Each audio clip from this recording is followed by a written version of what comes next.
my first assignment was in the 82nd Airborne Division at Fort Bragg, North Carolina, and I was flying a Black Hawk.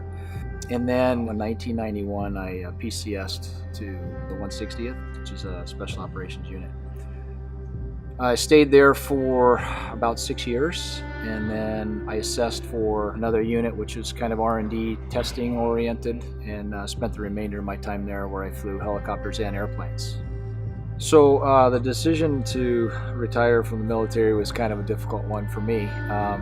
It was important for me that the work that I was going to choose to do for the rest of my life was something that I felt would give me a level of personal satisfaction and professional challenge. The desirable for me was the aircraft, the Black Hawk aircraft. Our Firehawk is a military Black Hawk helicopter, and that's the thing I've been flying for 30 years. So the opportunity to fly that aircraft out of the military is unbelievably unique. I knew I wanted to work in the fire industry, and the goal was always Los Angeles County.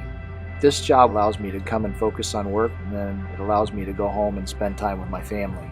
Those days off become very valuable.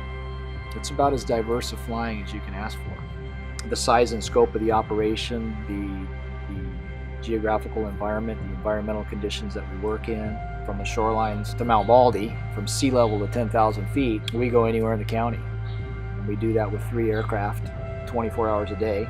It's on the spot decision making, and that kind of unknown, not quite sure what you're going to get any given day when you come to work. You know you're going to take your aircraft and go to your site, but you don't know what the day holds. You don't know what the night holds.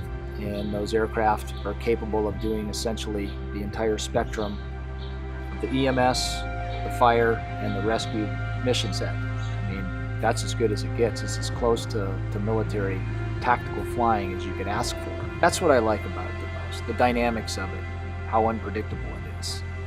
So at the end of the day, somebody's there, they need your help. Like for example, on a fire, when you are just almost certain that you're going to lose a house, and you just keep working at it, and the next thing you know, the fire's passed, it's out, it's going somewhere else, and that house is sitting there intact. But you never see that person. You have no idea who they are. They probably have no idea what you just did. But that gives you a certain feeling like, okay, that's what this is about. Those are the moments.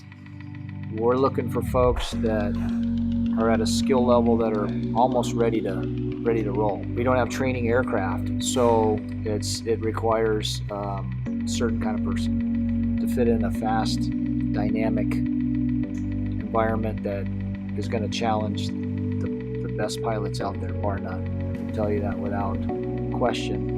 If you were a good pilot before you came here, you're going to be a great pilot once you've been here for a while. That's how demanding it is.